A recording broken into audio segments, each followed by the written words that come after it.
귀한 시간 되게 하시고 저희들에게는 삶의 방향을 다시 새롭게 정립하는 그런 시간이 복된 시간이 될 수 있도록 인도하여 주옵소서. 예수님의 이름으로 기도합니다. 아멘. 우리 함께 보신 하나님 말씀은 누가복음입니다. 누가복음 4장 16절에서 21절 말씀을 함께 듣도록 하겠습니다. 누가복음 4장 16절에서 21절 말씀입니다. 한 절씩 교독하겠습니다. 예수께서 그 자라나신 곳 나사렛에 이르사 안식일에 늘 하시던 대로 회당에 들어가 성경을 읽으려고 서심해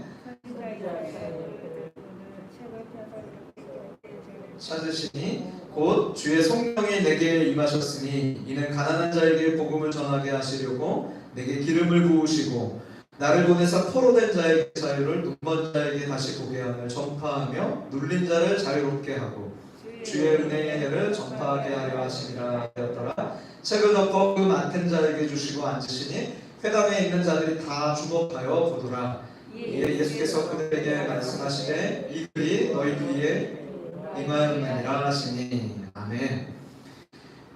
오늘은 나사렛 회당에서 배우는 우리의 사명이라는 제목으로 말씀 나누겠습니다. 예수님께서 요단강에서 세례를 받으시고 광야에서 시험을 받으신 후에 자신이 잘하셨던 어릴 적부터 잘하셨던 갈릴리로 돌아와서 여러 회당을 다니시며 성령의 능력으로 말씀을 가르치셨습니다. 그리고 오늘 본문에는 예수님의 고향과도 같은 나사렛 회당에서 설교하신 내용이 담겨 있는데 본문을 살펴보기 전에 나사렛 회당이 어떻게 생겼는가 저희가 사진을 좀 보도록 하겠습니다. 여기가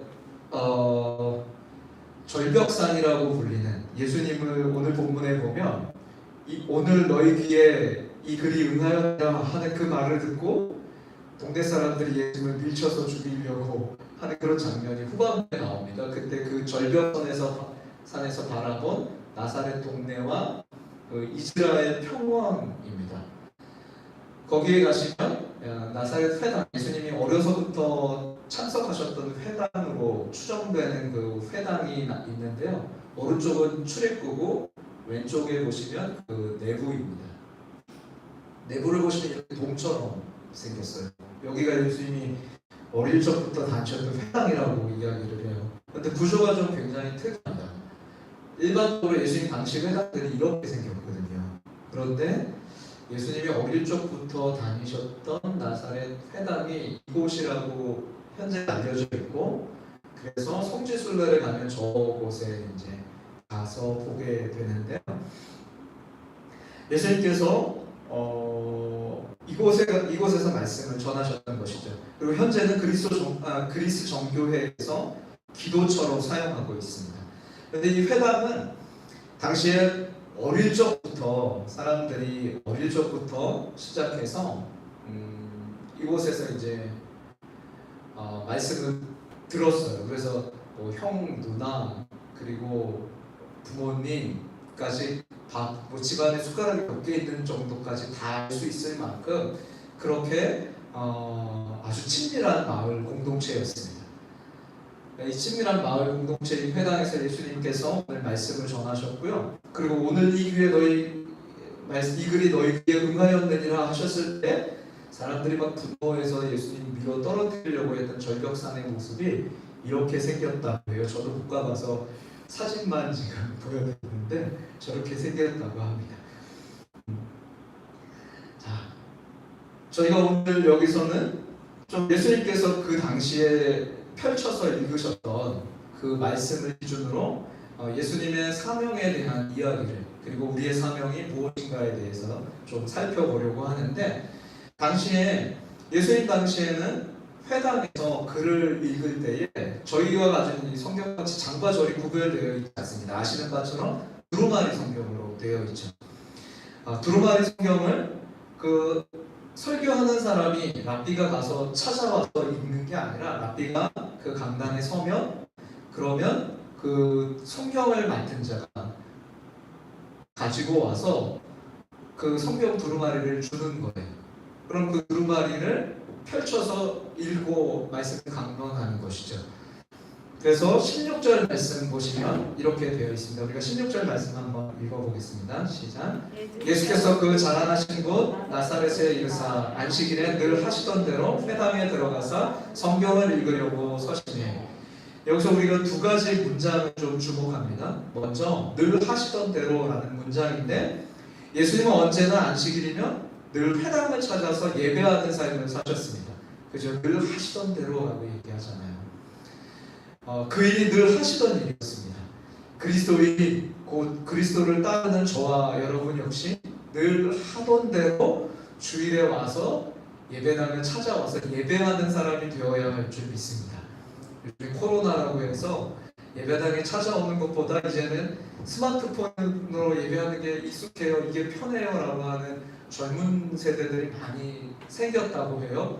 저희 교회 성도들이 저한테 그런 건 아니에요. 저는 직접 우리 교회 성도님한테 이게 편해요 라는 말을 못 들었는데, 주변 지인들에게 들리는 소리가 그런 분들이 많다고 합니다. 그런데 그래서는 곤란합니다. 아무리 세대가 바뀌었어도 늘 하던 대로 하나님의 성전에 찾아와 예배하는 이것이 그리스도인의 신앙생활의 기본입니다. 다음은 성경을 읽으려고 서시네라고 했습니다. 예수님께서 성경을 읽으려고 서셨을 때 아까도 말씀드렸지만 회당의 사관이 많은 두루마리 중에서 그날에 지정된 본문이었던 이사야 두루마리를 가져온 것 같아요. 근데 그렇게 가져왔을 때 예수님께서 의도적으로 오늘날 이사야 61장 1절과 2절에 해당하는 말씀을 찾아 읽으셨습니다. 그것이 18절, 19절에 기록된 내용인데요. 거기에는 메시아의 사명에 대한 이야기가 기록되어 있는 거예요.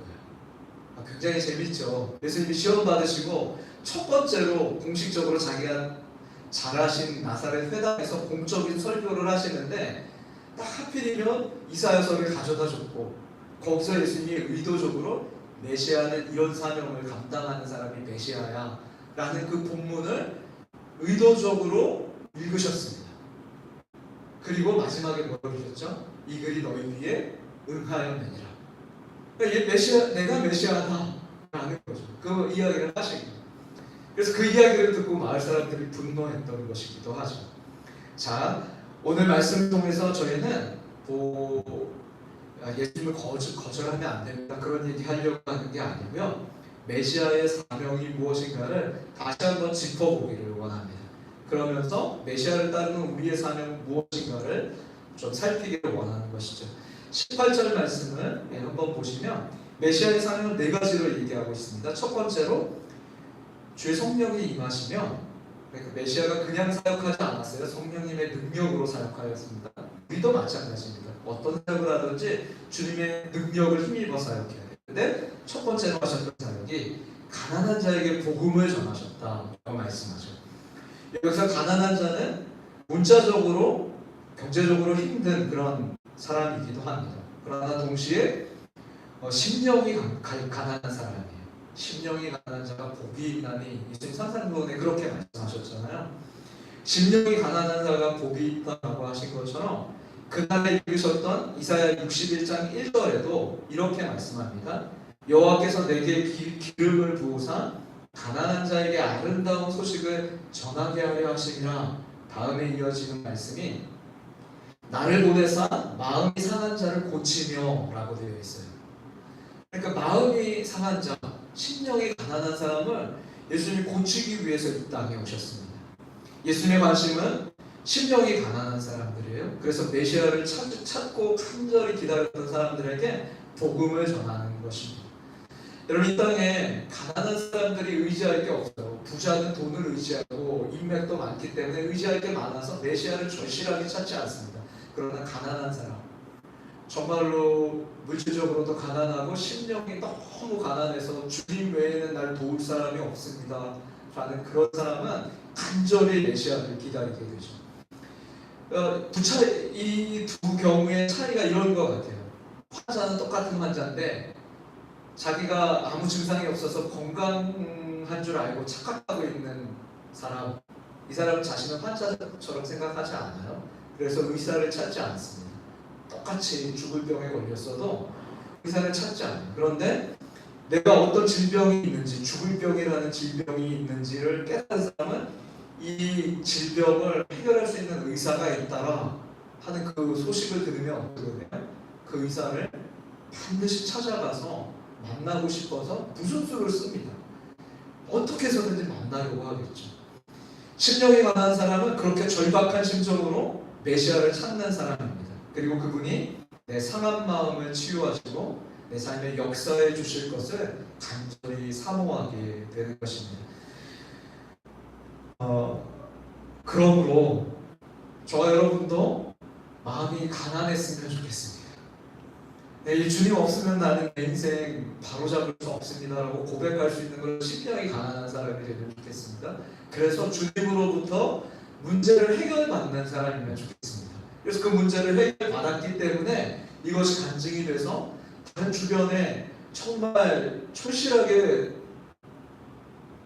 도움이 필요한데 도울 사람이 하나도 없는 사람을 보면 예수 믿어봐, 주님을 만나봐 하고 전할 수 있는 그런 저와 여러분이 될 수 있기를 축복합니다. 이것이 우리를 오늘을 사는 우리의 사명입니다. 자, 두 번째는 메시아의 사명이 포로된 자를 자유케 하는 것이었습니다. 우리의 사명도 자유함을 누리도록 복음을 전하는 사명이 우리의 사명이에요. 우리가 먼저 그러니까 자유함을 누려야 되겠죠. 여러분, 우리가 왜 많은 경우에 자유함을 못 누릴까요? 왜 마음이 상하고 병들고 그렇게 자유함을 못 누리고 억눌려 있을까요? 여러분 잘 아는 것처럼 죄 때문입니다.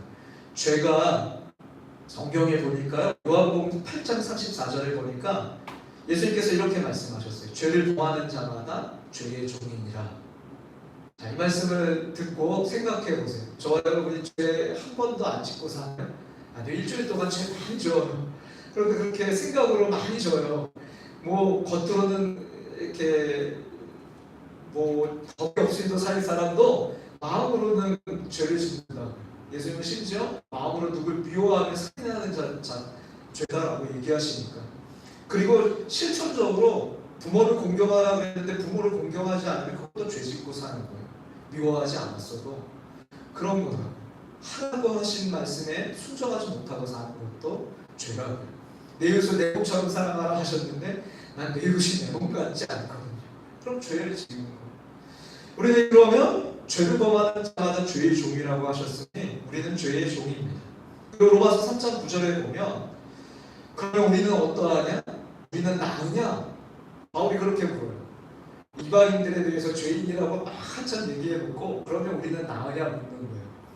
그러면서 이렇게 말합니다. 유대인이나 헬라인이나 다 죄 아래에 있다고 우리가 이미 선언하는 거죠. 죄가 이렇게 지배력이 있습니다.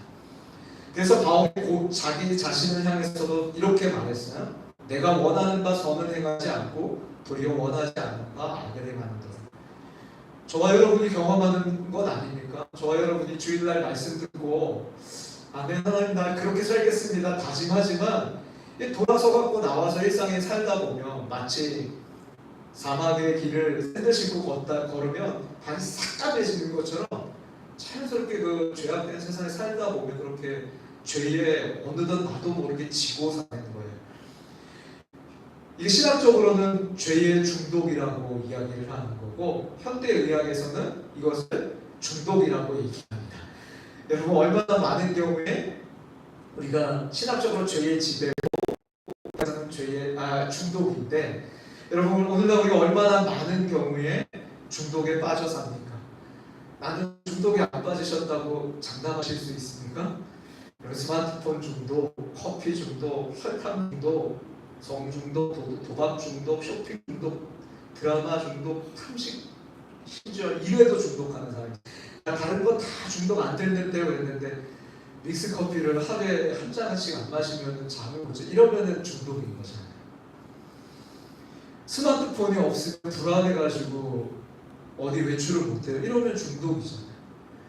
그럼 오늘날 뭐 하나 끊으면 초조하고 불안하여 죽을 것 같은 그 금단 현상을 겪는 것이 다 중독인데 이 모든 것은 우리에게서 자유를 뺏어가는 것입니다. 특별히 하나님께 집중하지 못하게 해요.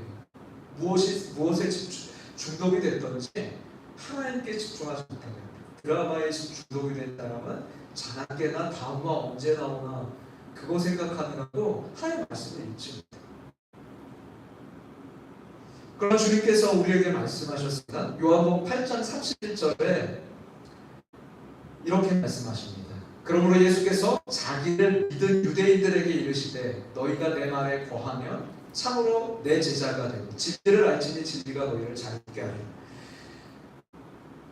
전제 조건이 두 개가 있어요. 진리가 자유롭게 한다고 했는데 하나님의 말씀이 우리를 자유롭게 할 텐데 전제 조건이 두 가지입니다. 첫째는 예수님을 영접하고 있는 사람이어야 돼요. 두 번째는 예수님을 영접했을 뿐만 아니라 말씀 안에 거하는 사람이 되어야 합니다.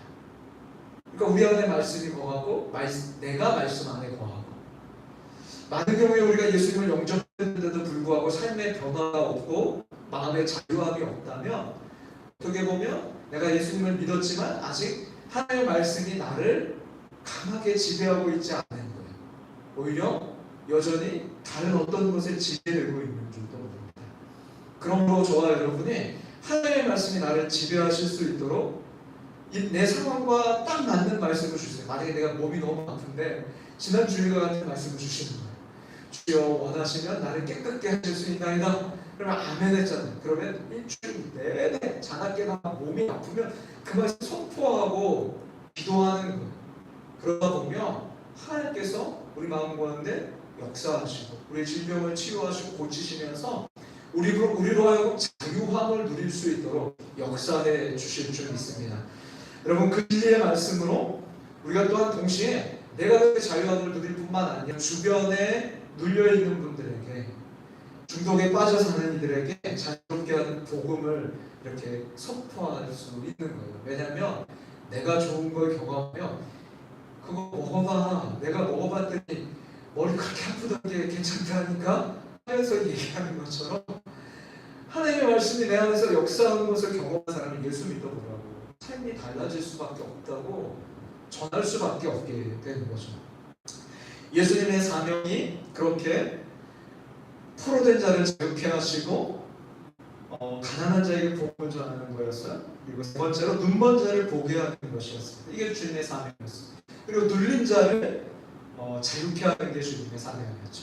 눈먼 자를 보게 한다. 여러분 이것이 육체의 눈이 멀었을 뿐만 아니라 그런 사람의 눈도 뜨게 하셨어요. 도경 바디메오의 눈도 뜨게 하셨으니까. 그런데 예수님께서 또한 두 눈은 멀쩡히 보이지만 예수님을 봐도 메시아인지 깨닫지 못하고 또 하나님의 말씀도 알아듣지 못하는 바리새인들을 향해서 이렇게 예수님이 말씀하셨습니다. 요한복음 9장 40절 41절인데 이 말씀을 듣고 이르되 바리새인들이 그러는 거예요. 예수와 함께 있던 자들이 바리새인들이 이르되 예수님의 말씀을 듣고 이렇게 말하는 거예요. 우리도 맹인인가?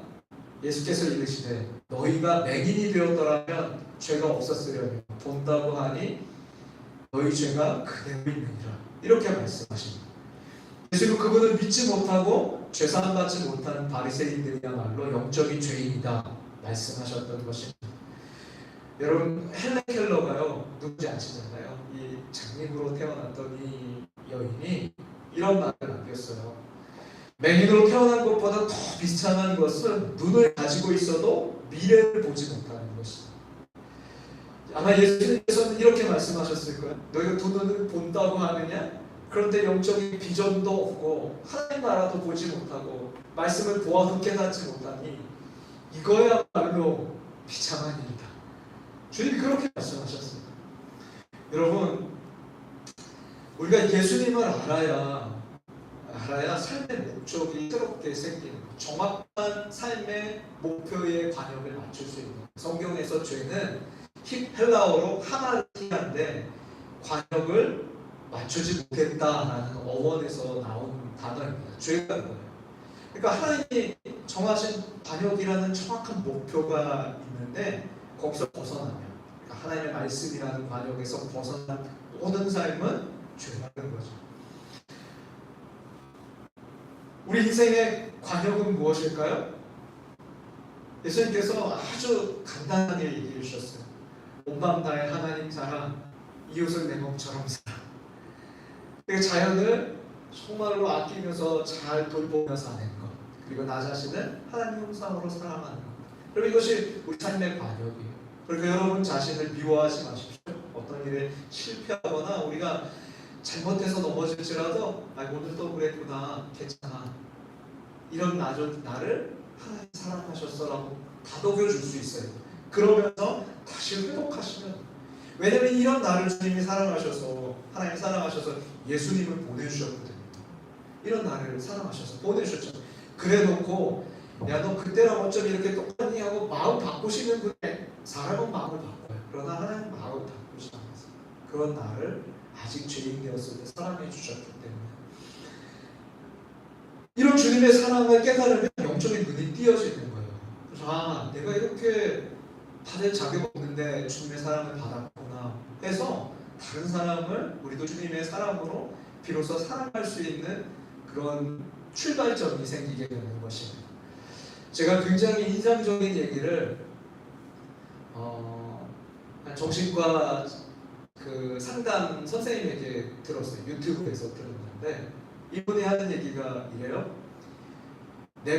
선생님 제가 다른 엄마, 다른 아버지 얘기는 독거노인들, 그러니까 얘기는 앉아서 한참을 들으면서 그러셨군요, 속상하셨겠어요, 마음 아프셨군요 하면서 공감을 잘하겠는데 왜 우리 시부모님이나 우리 부모님한테는 안 될까요? 그러니까 이분이 이렇게 얘기를 하세요.